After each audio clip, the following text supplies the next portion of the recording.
मतलब ये इतनी दयनीय घटना है कि वो जो लेडी जो डेथ कर गई है वो अपने घर में अकेली कमाने वाली थी। उसके 5 बच्चे हैं और सबसे बड़े बेटे की उम्र जो है वो 20 साल है। मैं ये समझता हूं कि उस पीड़ा में गुजरना ही नहीं, उस पीड़ा को जब आप महसूस भी करेंगे तो वो पीड़ा एक अलग दिखाई देगी। क्योंकि 20 साल का लड़का है, दिल्ली में रेंट पे रह रहे हैं। 1 साल पहले कैंसर से उसके पिता की भी डेथ हो गई। छोटा भाई है वो 17 साल का है, बहन है 12 साल की है, एक और बेटा है 9 साल का है, एक और बेटा है वो 4 से 5 साल का है, सबसे छोटा। एक तरफ प्रधानमंत्री मोदी जी उनको विनेश फोगाट को बताते कि वो बेटी है हमारी। आप देखें, जिस देश में प्रधानमंत्री की बेटी के साथ शोषण होता हो तो उस देश में और इससे अधिक बड़ी कमजोरी उस प्रधानमंत्री के लिए और क्या हो सकती है। गुलामी सिर्फ शारीरिक नहीं होती है, मानसिक भी होती है।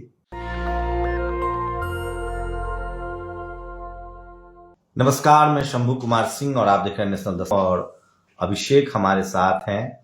दिल्ली में एक विभत्स घटना होती है। अस्पताल के अंदर एक दलित समाज की महिला कर्मचारी के साथ बर्बरता होती है और उसके बाद इलाज के दौरान उनकी मौत हो जाती है। और तमाम कोशिशों के बाद अब जाकर पुलिस ने कार्रवाई शुरू की है, सरकार ने कंपनसेशन का अनाउंसमेंट किया है। मेरे साथ अभिषेक हैं।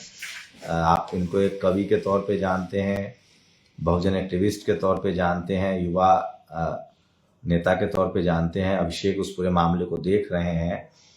अभिषेक, ये 1 मई की घटना है जी। कैसे आपको कैसे जानकारी मिली?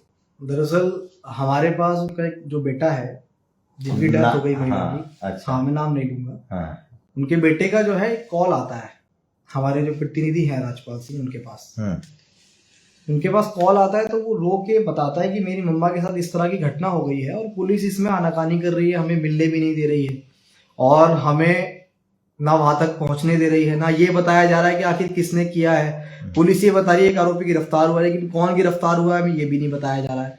फिर उसके बाद लगातार, हालांकि चीजें थोड़ी ऐसी थी कि और भी केसेस थे उनमें लगे हुए थे, तो हम लगातार उस घटना की जानकारी ले रहे थे और तमाम लोग वहां पहुंचे भी देखने, साथ के लोग। लेकिन फिर अचानक एक खबर आई, आखिर हमें पता भी लेट लगा था।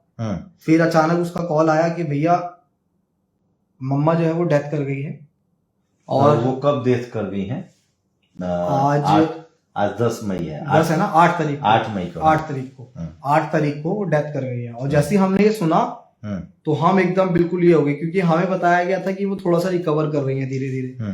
अब बाद में जब वो डेथ कर गई है, जब हम उसके बाद हमने सुबह ट्वीट किया है कि भाई हम हॉस्पिटल पहुंच रहे हैं और हॉस्पिटल स्टाफ से जाके कहाँ एडमिट थी वो? जीबी, जब उनके साथ ये घटनाक्रम हुआ वो जीबी पंथ में कार्यरत थी पिछले 15-16 सालों से।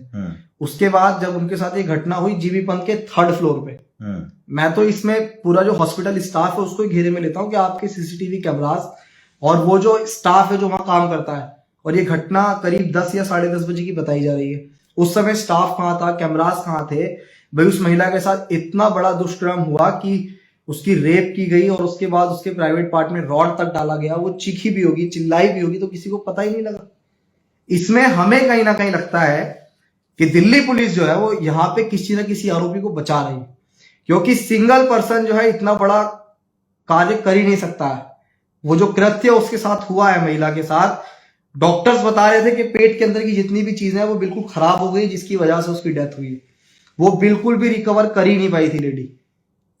और आप एक शख्स जो है वो कैसे कर सकता है? इसमें पुलिस बहुत बड़ा झोल कर रही है और मैं ऑन कैमरा बोल रहा हूं कि इसमें पुलिस जरूर किसी ना किसी व्यक्ति को, ऐसे व्यक्ति को बचा रही है जो या तो पॉलिटिकल वजह से बहुत ज्यादा सशक्त है या फिर पैसे से बहुत ज्यादा सशक्त है। तो एफआईआर तो हुई है, एक आरोपी की गिरफ्तारी भी हुई। एफआईआर जब हुई, एफआईआर हुई 376 और 376D में। एफआईआर SC/ST एक्ट उसमें नहीं लगाया गया। भाई ये जिम्मेदारी किसकी है? पूछताछ कौन करेगा? पुलिस करेगी या वो जो बेचारा जो परिवार में, मतलब ये इतनी दयनीय घटना है कि वो जो लेडी जो डेथ कर गई है वो अपने घर में अकेली कमाने वाली थी। उसके 5 बच्चे हैं और सबसे बड़े बेटे की उम्र जो है वो 20 साल है। मैं ये समझता हूं कि उस पीड़ा में गुजरना ही नहीं, उस पीड़ा को जब आप महसूस भी करेंगे तो वो पीड़ा एक अलग दिखाई देगी। क्योंकि 20 साल का लड़का है, दिल्ली में रेंट पे रह रहे हैं। 1 साल पहले कैंसर से उसके पिता की भी डेथ हो गई। छोटा भाई है वो 17 साल का है, बहन है 12 साल की है, एक और बेटा है 9 साल का है, एक और बेटा है वो 4 से 5 साल का है, सबसे छोटा। मैंने वीडियो भी डाला है। उसके बाद जब हम लोगों ने वहां से बॉडी लेने से इनकार किया, हम पहले हम गए, एमएस से बात की। देखिए सबसे गजब की बात, उसके बाद जो एमएस है जिससे हम जाके हॉस्पिटल में मिले, नाम का ध्यान रखिए। जिससे हम हॉस्पिटल में जाके मिले, काफी गहमा गहमी के बाद वीडियोस भी हैं, पहले तो गेट बंद कर दिया गया, फिर बोला एमएस लंच कर रहे हैं। वे भाई तुम्हारे हॉस्पिटल के अंदर इतना बड़ा कृत्य हो गया, एमएस को अभी लंच की पड़ी हुई है। वो ये नहीं देख रहा है कि किसको कैसा इंसाफ दिलाना चाहिए, कुछ करना चाहिए। अब यहां पे मैं ये यकीनन कहता हूं, जाती है जो कभी नहीं जाती है। शायद वो महिला दलित ना होकर कोई अपर कास्ट होती तो पूरा हॉस्पिटल सील कर दिया गया होता, और जब तक इंक्वायरी नहीं चलती, पूरी इंक्वायरी इसमें खत्म नहीं होती, जब तक मैं ये समझता हूं कि उस हॉस्पिटल के अंदर जितना भी स्टाफ है, होता है ना कि किसी थाने के अंतर्गत कोई बड़ा दुष्कर्म होता है तो पूरा स्टाफ जो है बर्खास्त कर दिया जाता है, लेकिन हॉस्पिटल के अंदर जब हम पहुंचे तो कुछ लग ही नहीं जाता कि यहाँ कुछ घटित हुआ है। इतना बड़ा घटनाक्रम भी यहाँ हुआ, और उनका इलाज लेकिन उसमें दूसरे हॉस्पिटल में, एलएनजीपी में, उन्हें अर्बन हॉस्पिटल बगल में, उसमें उन्हें एडमिट कराया गया था। और जब उसके बाद हमने एमएस से बात की, हमने बोला कि भाई इसके बच्चे को, जब तो वो कह रहा था कि अभी रिकॉर्ड में चेक कराएंगे, हमारे यहाँ तो इस तरह का कोई वो ही नहीं करता काम। एमएस बंद कमरे के अंदर ये कह रहा था कि हमारे यहाँ तो ऐसी कोई महिला काम ही नहीं करती। क्या वो अब अस्पताल इस काम उनके कर्मचारी होने से इनकार कर रहा है? हाँ, उन्होंने बोला कि ऐसा तो कोई है नहीं, बाकी हम रिकॉर्ड में चेक कराएंगे। और मैं 1 हफ्ते बाद पहुंचा था सर, क्योंकि जो महिला के साथ दुष्कर्म हुआ वो 2 तारीख का था, और जब महिला की डेथ होगी वो 8 तारीख की बात थी, और हम 8 तारीख को पहुंचे। उसके बाद एमएस कह रहा है कि हम चेक कराएंगे। दिल्ली पुलिस का कितना क्या रवैया रहा? आप तो सुना है कंपनसेशन के अनाउंसमेंट हुए हैं। इसमें क्या हुआ था कि जब हम उसको लड़के को लेके आ गए, लेके आने के बाद लड़के को हमने उसके घर पे भी नहीं रुकने दिया। इसलिए नहीं रुकने दिया क्योंकि अधिकतर यह होता है कि बॉडी का जब दाह संस्कार हो जाता है ना सर, तो पुलिस का भी काम खत्म, जितने नेता बन रहे हैं सबका काम खत्म, उसके बाद सब अपने अपने घरों में चैन की नींद सोते हैं। कोई भी उनके कुछ, हमने एसएचओ से बोला, वहीं मोर्चरी के बाहर हमने एसएचओ से बोला कि भाई इसमें SC ST में करिए, तो उन्होंने शायद हल्के में लिया, उन्होंने बोला कि हाँ हाँ इसमें करवाएंगे। मैंने कहा भाई लिखित रूप में तो, या कुछ बताओ, और वीडियो हम पूछवा रहे हैं। तो हो गई है SC ST एक्ट में केस दर्ज। अब ये मैं उसको पूरा आपको बता रहा हूँ ना कि हुआ क्या क्या, किस तरीके से SC ST जो हमारा हक है उसको लगवाने के लिए हमें क्या क्या करना पड़ा। जब वहां पे हमने अगले दिन पता लगा कि पुलिस पूरे लॉ लश्कर के साथ, 2 वैन थी बड़ी बड़ी, उसमें बढ़िया तरीके से पुलिस भरी हुई थी, वो भी SHO, हमारे एरिया के SHO, DCP, ACP, तमाम लोग वहां पे उसके घर पे, और एकदम बिल्कुल बैरिकेड कर दिया गया, जैसा हाथरस में भी हुआ। मीडिया बाहर था, उसको मीडिया को अंदर नहीं जाने दिया जा रहा। हम गए, हमने जाके बात की, तो वो जो है वो हमें समझा रहे हैं, कानून बता रहे हैं कि तुम्हें पता है कैसे पैसा आएगा, तुम्हें पता है। 1 हफ्ते पहले से उन लोगों को याद नहीं था, लेकिन जब हमने वो सोशल मीडिया पे मामला वायरल हो गया, उसके बाद उन लोगों को याद आया। उसके बाद हम शमशान पहुंचे, पता लगा कि जब हम मान ही नहीं रहे थे, अधिकारी आए, और अधिकारियों ने हमें ये पूर्णतः आश्वासन दिया, उनका कार्ड भी था हमारे पास। उन्होंने कहा कि भाई इसमें जो है SC ST एक्ट के लिए हमने पूरा कह दिया है, और जो भी इसमें कंसेशन होता है वो कंसेशन दिया जाएगा। फिर वहां पे जो वहां के SDM थे, उन्होंने बोल दिया कि भाई 3 महीने का राशन तुरंत उन्होंने डलवाया, और बस उसका वेट कर रहे हैं अभी। और हम ये भी कह रहे हैं कि अगर पुलिस और वो तमाम लोग ये चाह रहे हैं कि भाई उस समय बरगला के बॉडी का दाह संस्कार हो गया तो मामला खत्म हो गया, तो मामला खत्म नहीं हुआ है। जब तक उस परिवार को पूर्णतः न्याय नहीं मिल जाएगा, अभी तो हम दिल्ली के अंदर अरविंद केजरीवाल जी की सरकार है, जाती है कि नहीं जाती है। स्वाति मालीवाल जी जो है महिला आयोग की अध्यक्ष हैं, मैं तो उनसे कहना चाहता हूं कि आप तमाम मामलों में खड़ी रही हैं, और आप इस मामले में भी कह रहे हैं कि आपने पूर्णतः सारी चीजें की, लेकिन जिस दिन हम हॉस्पिटल गए उससे पहले उस पीड़ित परिवार के दुख को, उसके दर्द को कोई पूछने वहां नहीं गया, तो नहीं गया।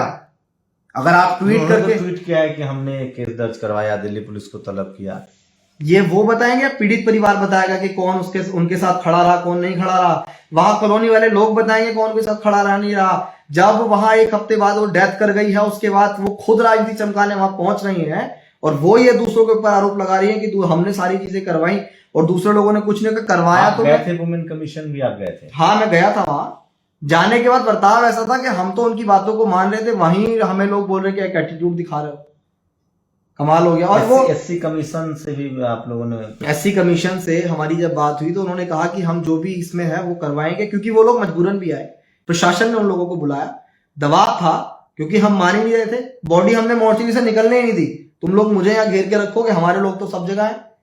लोग हॉस्पिटल के बाहर बैठ गए, और स्वाति मालीवाल जी कह रही है हमने FIR करवाई, ये करवाई, तो आपने एहसान नहीं किया। आपके पास एक आयोग है, ये आपकी जिम्मेदारी है, अगर आप ट्वीट करके ये दिखाना चाह रहे हैं कि आपने एहसान कर दिया तो आप बहुत बेकार किस्म की ये बातें कर रही हैं। एक आयोग है, उनके पास कोई नॉर्मल लेडी नहीं है, वो प्रदेश के अंदर उनके पास वो आयोग है, तो उनकी तो सबसे पहली ये नैतिक जिम्मेदारी है कि वो उस काम को करें। पुलिस ने भरोसा दिया है कि इसमें प्रॉपर इन्वेस्टिगेशन होगी। पुलिस ने हर केस में भरोसा दिया, इसमें भी भरोसा दिया है, और उनके भरोसे को मानकर ही सारी चीजें हम लोग मान रहे हैं। और हम यकीन दिलाते हैं आपको, यहाँ पे बता रहे हैं कि जो एससी समुदाय है ना, वो अब इतना भी कमजोर नहीं रह गया है कि वो माँ बहनों की अस्मतें लूटेंगे, उनको फिर आश्वासन दिया जाएगा और वो बैक पे जाके फिर वो भूल जाएंगे कि क्या हुआ था।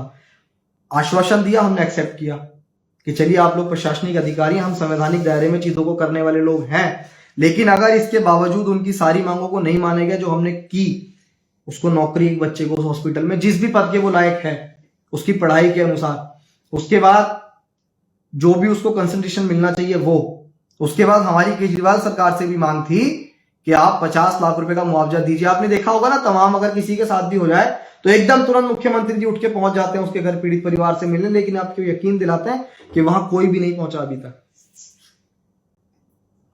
मुख्यमंत्री तो छोड़िए, विधायक भी उनके घर नहीं पहुंचा। वो लोग रेंट पर रहते हैं, बिल्कुल रेंट पे रहते अपना हैं, घर नहीं, अपना घर भी नहीं है। पांच बच्चे हैं उनके, अभी 5 बच्चे, मैंने वीडियो भी डाला। पिता का 1 साल पहले देहांत हो गया, 1 महीने बाद 1 साल हो जाएगा, कैंसर से देहांत हो गया। माई थी जो कर रही थी सारी, वो पिछले 15 सालों से लगभग वहां काम, 15-16 सालों से लगभग वो काम कर रही थी, जैसे उसके बेटे ने बताया, अस्पताल के अंदर। और एमएस कह रहे हैं कि हम अभी जानकारी निकलवाएंगे। वो टेम्पररी थी, एडहॉक पे थी, हाँ टेम्परेरी थी, कॉन्ट्रैक्ट बेस पे वो बता रहा था। तो सोचिए, मैं ताज्जुब करता हूं। मुझे कई लोगों ने फोन किया था इस मामले को लेकर, और हम लोग लगातार खबर दे रहे थे, लेकिन वो चूंकि रेप विक्टिम थी, हम नाम नहीं उजागर कर सकते थे। अब वो नहीं रही इस दुनिया में। उनके बेटे का सोशल मीडिया पर वीडियो वायरल है। अभिषेक ने उस पूरे घटनाक्रम में इनिशिएटिव ले रहे हैं, सोशल मीडिया पर तस्वीरें वायरल हैं। सोचिए, देश की राजधानी दिल्ली में घटनाएं होती हैं, लेकिन घटना होने के बाद जो रिस्पॉन्ड है ना, जो लीगल प्रोसेस है, जो पुलिसिंग है, जो रिस्पॉन्ड है, सोशल और जुडिशियल रिस्पॉन्स जो है, पुलिस का जो रिस्पॉन्स है, उसके बाद पता चलता है कि जाति बड़ा मुद्दा है। इस देश में जाति के आधार पर बहुत सारे फैसले होते हैं, लेकिन धीरे धीरे ही से अभिषेक जैसे लोग हैं जो बाहर आ रहे हैं और न्याय के लिए, सम्मान के लिए, जस्टिस के लिए, समाज बेहतर हो, देश बेहतर हो, शहर बेहतर हो, उसके लिए लगातार संघर्ष कर रहे हैं। मैंने आज इसीलिए वीडियो डाला था कि मेरे पास लगभग अमूमन 500 ऐसे रोज कॉल आते हैं जिसमें जाति की वजह से हिंसा, कास्ट एट्रोसिटी, जमीनों पर कब्जा, मारपीट, सैलरी न देना, बदसलूकी, और ये ज्यादातर SC ST OBC माइनॉरिटी के लोग होते हैं, महिलाएं होती हैं। 80% देश के अंदर अगर महिलाओं के साथ बलात्कार और तमाम तरह की घटनाएं, लोग कहते हैं ना कि आप जाति का एजेंडा क्यों दे देते हैं? नहीं, वो तो NCRB के रिपोर्ट्स हैं। NCRB के आंकड़े हैं कि रिपोर्ट्स हैं, रेप की घटना हो, मर्डर की घटना हो, सब जाति आधारित है, जाति आधारित है। हम लोग इसी के खिलाफ बात कर रहे हैं, इसी के खिलाफ हम लोग मजबूत पैनल चाहते हैं ताकि जस्टिस मिले। ये जाति तभी जाएगी, जातीय हिंसा तभी खत्म होगा, जातीय भेदभाव तभी खत्म होगा जब जो आरोपी है उनको दोषी कन्वर्ट किया जाएगा। इसमें पनिशमेंट जो इम्प्रिजमेंट है, जो पनिशमेंट है, जो सजा है, उसका रेशियो बेहतर होगा। कहीं ना कहीं एक जाति का जो रसूख है, जो पावर का रसूख है, वो लोगों को बचाता है। और दिल्ली के अस्पताल में इस तरह की विभत्स घटना हुई, सोचिए दुनिया के किसी और मुल्क में या भारत में किसी गैर दलित के साथ ये घटना होती तो अखबार के पन्ने रंगे होते, टेलीविजन पर बहस चल रही होती। जबकि मैं आपको बता दूं कि जो आरोपी हैं उसमें हिंदू मुसलमान भी है, उसके बाद भी टीवी पर खबरें नहीं चली, क्योंकि इसके पीछे और कई लोग हो सकते हैं। पूरा एक तो कोशिश हो रही है कि एक आरोपी जो है उनको पकड़ा गया है, उनको ही पकड़ा गया है। सिर्फ मैं तो ये कह रहा हूं ना कि भाई इस तरह का कृत्य जो हुआ है सर, मैं कह रहा हूं कोई भी अगर इस बात को साबित कर देना कि एक सिंगल पर्सन जो इस तरह के कृत्य को कर सकता है, तो बस हम जो कहेंगे वो करने को तैयार है। लेकिन यहां हम समाज से भी ये कहना चाहेंगे कि आप बहुत बड़े बड़े नेताओं को देखकर ही किसी मुद्दे का समर्थन मत किया कीजिए। जो हमारी बहुजन मीडिया है, मैं उनसे भी कहूंगा कि कोई बड़ा नेता अगर किसी चीज में पहुंच रहा है, आप लोग सिर्फ उसी मुद्दे को दिखाने का काम मत कीजिए। आप लोग घटना देखिए कि घटना कितनी बड़ी है। और सबसे बड़ी बात यह कि आज समाज के अंदर जो बड़ी तकलीफ वाली बात और बड़ी दयनीय स्थिति जो है कि हम लोग किसी भी मुद्दे को हमेशा पार्टी और संगठन के चीजों को लेके देखते हैं कि अगर कोई व्यक्ति दूसरे संगठन का है तो मैं उसका समर्थन करने बिल्कुल नहीं जाऊंगा। हालांकि घटना जो है वो जाति देखकर हो रही है, पार्टी और संगठन देखकर नहीं हो रही है। तो अगर हम लोग किसी घटना में हिस्सेदार बनते हैं तो हम लोग भी उस केस को देखकर, जाति देखकर हम लोग घटना में हिस्सेदार बने, ना कि पार्टी और संगठन देखकर हिस्सेदार बने। बाबा साहेब अम्बेडकर और माननीय कांशीराम साहब, तमाम हमारे महापुरुष ये कहते हैं कि सामाजिक परिवर्तन जब तक नहीं होगा हम लोग राजनीतिक परिवर्तन नहीं कर सकते हैं। तो विभत्स घटना होती है हॉस्पिटल के अंदर एक शेड्यूल कास्ट महिला के साथ, जो वहां काम करती थी, उनके साथ दरिंदगी होती है, हैवानियत होती है। अब उनकी डेथ हो चुकी है। अब जाकर SC/ST एक्ट लगाया गया है, कंपनसेशन के अनाउंसमेंट हुए हैं। देखते हैं कि उसको अमली जामा पहनाया जाता है कि नहीं। मैं लगातार इस पर अभिषेक के साथ जुड़ा रहूंगा, बात भी करूंगा।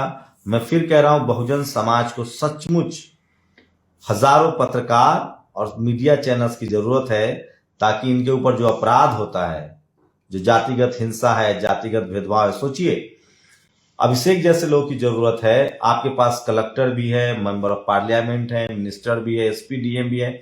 मैं ये नहीं कह रहा हूं कि काम नहीं हो रहा है, लेकिन एक डर है, एक चुप्पी है।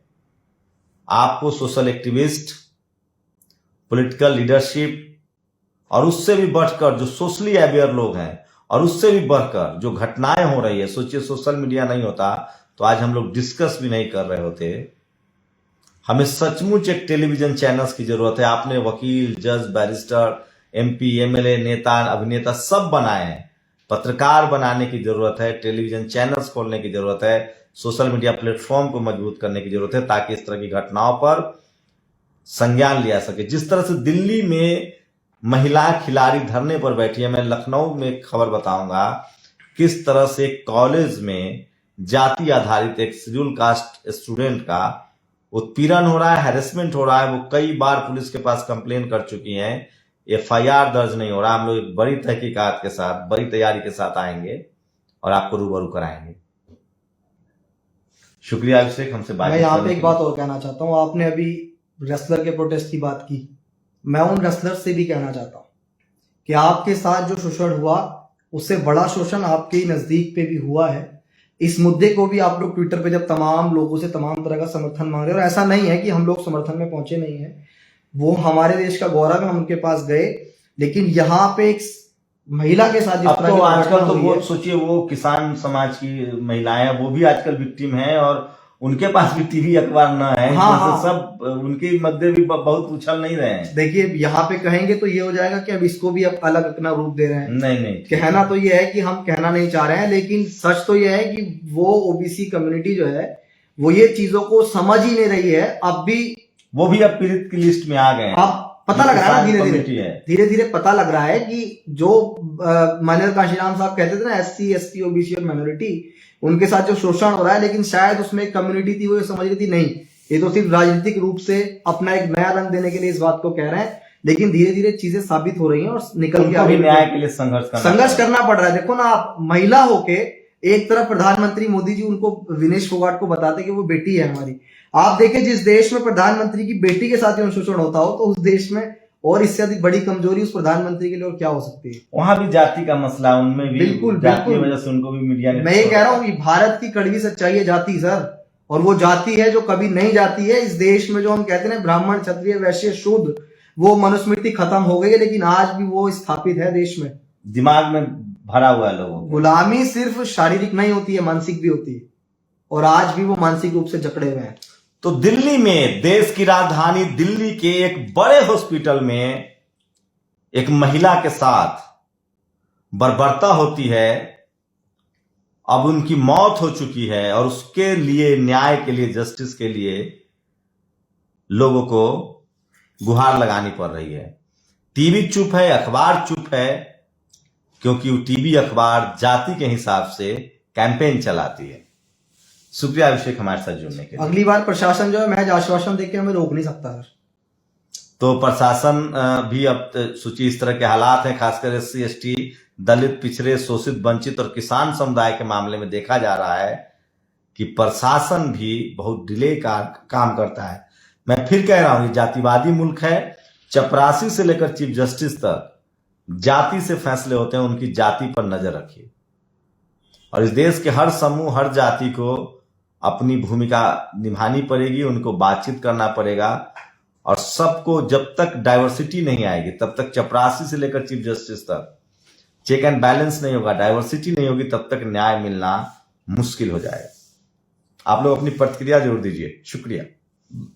नेशनल दस्तक की आपसे गुजारिश है कि अगर इसको बचाना चाहते हैं तो नेशनल दस्तक को सब्सक्राइब करने के लिए रेड कलर के सब्सक्राइब बटन को दबाएं, फिर बेल आइकन की घंटी दबाएं। नेशनल दस्तक को बचाने के लिए बहुत जरूरी है कि हर खबर को शेयर करें, लाइक करें, कमेंट जरूर करें।